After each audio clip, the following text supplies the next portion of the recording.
Hello everyone, this is Yogita, your management faculty and I hope आप सब एकदम मन लगा के पढ़ रहे होंगे। पर जब आप मन लगा के पढ़ते हैं तो आपके दिमाग में एक सवाल जरूर आता है कि मैम कितना रहेगा हमारा सेफ स्कोर, कितना हमें स्कोर करना चाहिए। जब मैं अपना एग्जाम क्रैक करती थी या मुझे लगता था कि मुझे अपना एग्जाम क्रैक करना है तो मैं हमेशा ये सोचती थी कि मैं क्वेश्चन वाइज जाती थी। मैं सोचती थी कि भाई मैं कितने क्वेश्चन ऐसे लगा दूं जो मेरा एग्जाम निकल जाए। आप जानते हैं इस टाइम जेआरएफ की कट ऑफ आसमान छू रही है एंड हर इंसान जेआरएफ करना चाहता है। तो अभी हमें क्या करना पड़ेगा, हमें स्मार्टली ये देखना पड़ेगा कि हम किस तरीके से at least, I am telling you, at least 150 plus marks ला पाए। क्योंकि अगर आप 150 प्लस मार्क्स अपने मैनेजमेंट में, मतलब अपने पेपर 2 में लाते हैं तो आपका पेपर 1 का राह थोड़ी सी इजी हो जाती है। सो दैट अगर वहां पे आपके एक चंक मार्क्स आ जाए, आप अच्छे से पढ़ाई करें तो आपका कंबाइंड स्कोर कहीं ना कहीं आपके जेआरएफ को टच कर जाता है। ऑलराइट, ज्यादा वेट नहीं करते, थोड़ा सा इसको जल्दी से फटाफट समझते हैं। ये देखिए, अगर मैं आपसे बात करती हूं तो मुझे एक बात बताइए, मुझे कितने चाहिए? मुझे चाहिए 150 प्लस। अगर मैं 150 प्लस मुझे मार्क्स चाहिए तो बट ऑब्वियस है कि मुझे 75 क्वेश्चंस लगाने पड़ेंगे, 2 मार्क्स ईच, और मेरे पास आएगा 150 का एक परफेक्ट स्कोर। राइट, ठीक है। इसका मतलब अपना टारगेट सेट है कि हमें 75 क्वेश्चन तो लगाने हैं, एकदम शॉर्ट लगाने हैं। लगाने तो आपको 100 के 100 है, कोई नेगेटिव मार्किंग नहीं है, आपको ये बात पता होनी चाहिए। उसके बाद मैं क्या करती हूं, उसके बाद मैं ये देखूंगी कि इसका मतलब हमारे पास इस मार्क्स को लाने के लिए कितनी यूनिट्स हैं? 10 यूनिट्स है। वैसे तो यूजीसी नेट ऐसा शॉर्ट 10 यूनिट में से 10 क्वेश्चन पूछेगा वाला कॉन्सेप्ट फॉलो नहीं करता है, बट मान लीजिए औसतन जो क्वेश्चन है, एवरेज जो क्वेश्चन है, वो कहीं ना कहीं 8 to 10 के बीच में घूमते रहते हैं। तो अगर मैं मानूं कि मुझे 10 यूनिट्स में से अगर क्वेश्चन लगाने हैं तो एवरेज मुझे एटलीस्ट 8 क्वेश्चन हर यूनिट से लगाने पड़ेंगे, तब जाके मेरा जो है एक स्कोर बनेगा 150। तो अगर मैं 8 क्वेश्चन इस तरीके से यूनिट से लगाती हूं, पर यूनिट से लगाती हूं, तो मैं कहीं ना कहीं 80 क्वेश्चन कर देती हूं और मेरा स्कोर और ज्यादा अच्छा हो जाता है। तो हमें जो टारगेट लेके चलना है, वो टारगेट क्या लेके चलना है कि मुझे 75 से 80 क्वेश्चन के बीच में रहना ही रहना है, इससे नीचे मुझे उतरना ही नहीं है। पर मैम ये सब कैसे करें? देखिए, ये अनरियलिस्टिक नहीं है, to be very honest, unrealistic नहीं है। आप खुद सोचिए, एक पूरा का पूरा आपको पैसेज दिया जाता है, केस स्टडी दी जाती है जिसपे आपको क्वेश्चंस लगाने होते हैं। यकीन मानिए वो इतना इजी होता है, अगर आपकी थोड़ी सी कंसेप्चुअल क्लैरिटी है, कि आपके 10 मार्क्स तो ऐसे के ऐसे ही आ जाते हैं। राइट, तो आपको ये बात समझनी पड़ेगी कि कुछ जो है लेवल जो होता है एग्जाम का, वो काफी इजी होता है, फिर मॉडरेट है, और कुछ ही क्वेश्चंस होते हैं जो आपके बहुत टफ होते हैं। कभी भी एग्जाम आपको कंप्लीट टफ नहीं देता है। तो जब भी आपको दिखता है कि हमारे पास कहीं ना कहीं एक इजी लेवल है, मॉडरेट लेवल है, एटलीस्ट आप वो गलत ना करें, ये मेरा कहना है। तो हमारे 2 पार्ट्स हैं, थ्योरी एंड प्रैक्टिकल। मैं न्यूमेरिकल क्यों नहीं लिखा इस पे? क्योंकि न्यूमेरिकल आता ही बहुत कम है। ये क्या करते हैं, ये न्यूमेरिकल को पकड़ के उसका कॉन्सेप्ट खींचते हैं और आपको बोम्बार्ड कर देते हैं।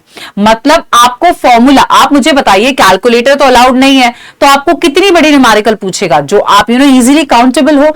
तो आपको ध्यान रखने की जरूरत है कि प्रैक्टिकल में भी ना आता थ्योरी है, बट वो थ्योरी वैसी थ्योरी नहीं होती, कहीं ना कहीं आपके फॉर्मूला बेस्ड होती है ना, आपके टाइम बेस्ड होती है। तो वो आपको थोड़ा सा ध्यान रखने की जरूरत है। मैं आपको हमेशा एक बात बोलूंगी, आप जब भी स्टार्ट करें अपने मन पसंदीदा एस्पेक्ट से स्टार्ट करें। जैसे मेरा हमेशा प्यारा था थियोरेटिकल, एंड थ्योरी में भी मैंने सबसे पहले पढ़ा मार्केटिंग, क्योंकि मुझे मार्केटिंग बहुत पसंद है। तो ऐसी चीज जब आप स्टार्ट करते हैं ना दोबारा से करना, तो आपको अच्छा लगता है कि चलो भाई मेरा फटाफट क्वेश्चन हो रहा है। ओके, फटाफट मैं आपको एक बार बता देती हूं। मान लीजिए मैंने क्या बोला, आप सबसे 8 क्वेश्चन लगा रहे हैं। मैंने आपको डिवीजन बता दिया है कि किस तरीके से आप 8 क्वेश्चन लगाएंगे और 10 यूनिट में से लगाएंगे तो आपके ऑटोमेटिकली 80 क्वेश्चंस बन जाएंगे।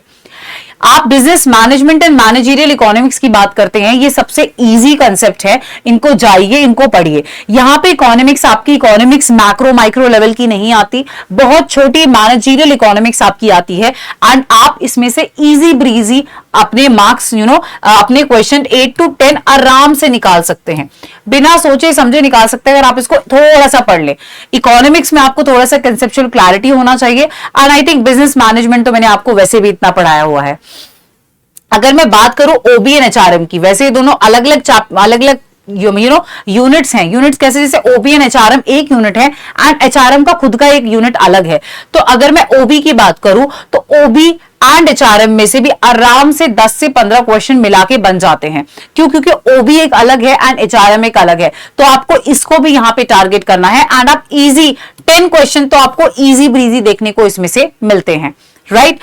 हमारा स्ट्रैटेजिक मैनेजमेंट, देखिए पहले स्ट्रैटेजिक मैनेजमेंट उतना ज्यादा नहीं पूछा जाता था, पर अभी क्योंकि एनटीए क्या कर रहा है, आपसे ऐसी चीजें पूछता है जिसमें आपको यह पता चले कि आप कितना कॉन्सेप्ट को जानते हैं। तो यहां पे मैट्रिक्स जो है, अलग अलग थियोरीज जो हैं वो बहुत पूछी जाती हैं, तो आपको स्ट्रैटेजिक मैनेजमेंट को इग्नोर नहीं करना है ना। ये कि यूनिट का हाफ पार्ट है, बट आपको अच्छे से इसको करके जाना है, तो आपको ऑलमोस्ट यहां पे भी अपना स्ट्रैटेजिक मैनेजमेंट में क्वेश्चन आपको आराम से 8 क्वेश्चन देखने को मिलते हैं। मार्केटिंग मैनेजमेंट आप जानते हैं कि 1.5 यूनिट का है, एंड जब ये 1.5 यूनिट का है तो ऑफकोर्स इसमें से बहुत ज्यादा क्वेश्चंस आते हैं, तो हम इसमें से 8 से 10 क्वेश्चन आपको आराम से देखने के लिए मिलते हैं।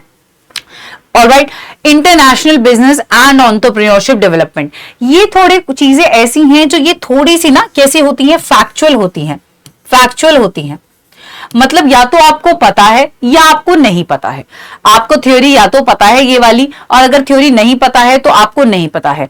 पर आप इसमें क्या कर सकते हैं, आप इसमें जैसे आपके इंटरनेशनल बिजनेस में आप आराम से WTO IMF पढ़ सकते हैं, ये बहुत पूछा जाता है आपको, है ना। आप थ्योरीज ऑफ इंटरनेशनल ट्रेड, बहुत इंपॉर्टेंट थ्योरीज हैं, हर बार पूछी जाती हैं, आप उनको अच्छे से पढ़ सकते हैं। इसी तरीके से एंटरप्रेन्योरशिप डेवलपमेंट में आई थिंक ये एक ऐसा टॉपिक है जिसमें से पूरे 8-10 क्वेश्चन कभी नहीं पूछे जाते। ज्यादातर यूजीसी आपको 5 के क्वेश्चन के अराउंड प्लस माइनस इसमें देखने को मिलता है।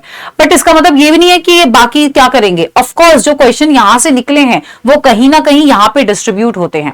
तो आपको ऑन एन एवरेज याद रखना है कि हर यूनिट से आप 8 क्वेश्चन मान के चलिए, क्योंकि अगर एंटरप्रेन्योरशिप में से अगर आपको क्वेश्चन निकलता है ना तो आपको इनमें जाता है, और जब वो इनमें जाता है तो आपको ईजी हो जाता है टारगेट करना, क्योंकि ये वैसे ही बड़ा फैक्चुअल है, राइट। अब हम बात करते हैं अकाउंट्स की, फाइनेंशियल की, स्टार्ट की। देखिए ओआर एक ऐसा सब्जेक्ट है, अगर मैं नीचे से स्टार्ट करूं तो ओआर एक ऐसा सब्जेक्ट है जिसमें से आपके न्यूमेरिकल में जैसे पेसिमिस्टिक टाइम, ऑप्टिमिस्टिक टाइम, ये क्वेश्चन आजकल बहुत देखने के लिए मिल रहे हैं, बहुत ज्यादा आते हैं, और बहुत ही छोटे क्वेश्चंस होते हैं, बहुत ही छोटे छोटे, है ना। आपको इनमें से और क्या देखने के लिए मिलता है, आपको इन्वेंटरी कॉस्ट, ये सब कॉस्टिंग जो है ये आपको देखने की मिलती है कि आपका warehousing cost, carrying cost कैसी रहेगी, ये आपको यहां देखने के लिए मिलती है। एंड अगर मैं स्टार्ट की बात करती हूं, तो आपके स्टेट में सेंट्रल टेंडेंसी के question, mean, median, mode, dispersion के क्वेश्चन, राइट, स्क्यूनेस के क्वेश्चन, आपके वेरियस टेस्ट जो हैं, chi square test, T test, F test, ANOVA, ये सब बहुत ज्यादा पूछे जाते हैं। एंड स्टार्ट, अगर आप मुझसे पूछेंगे मैम स्टार्ट करें या ओआर करें, अगर एक ऑप्शन बचेगा तो मैं हमेशा बोलती हूं कि आप स्टार्ट पे फोकस करिए एंड ओआर के गिने चुने टॉपिक्स करिए, क्योंकि वही पूछे जाते हैं बार बार और आपको ज्यादा उतना दिमाग लगाने की जरूरत नहीं है। But start is another very important topic जिस पे आपको जाना ही जाना है। तो आप यहां से आराम से 8-10 क्वेश्चन निकाल सकते हैं, राइट। अगर मैं बात करूं फाइनेंशियल मैनेजमेंट की, तो आपको पता है ये पूरी की पूरी 1.5 यूनिट को कॉन्स्टिट्यूट करता है, और ये दोनों मिलके आपको आराम से 20 से 22 क्वेश्चन देते ही देते हैं, जिसमें अकाउंट्स का पोर्शन कंपैरेटिवली कम रहता है, फाइनेंस का पोर्शन बहुत ज्यादा रहता है। जैसे आपका लेवरेज हो गया, राइट, आपके बहुत सारे ऐसे क्वेश्चंस है, डेरिवेटिव में से आपके क्वेश्चंस आते हैं, कॉल ऑप्शन, पुट ऑप्शंस, ये क्वेश्चंस आपको देखने के लिए बार बार मिलते हैं। अगर मैं बात करूं अकाउंट्स की, तो कहीं ना कहीं बहुत बड़ी अकाउंट्स, तो आपको पता है ये कॉमर्स की अकाउंटिंग नहीं है, ये मैनेजमेंट की अकाउंटिंग है।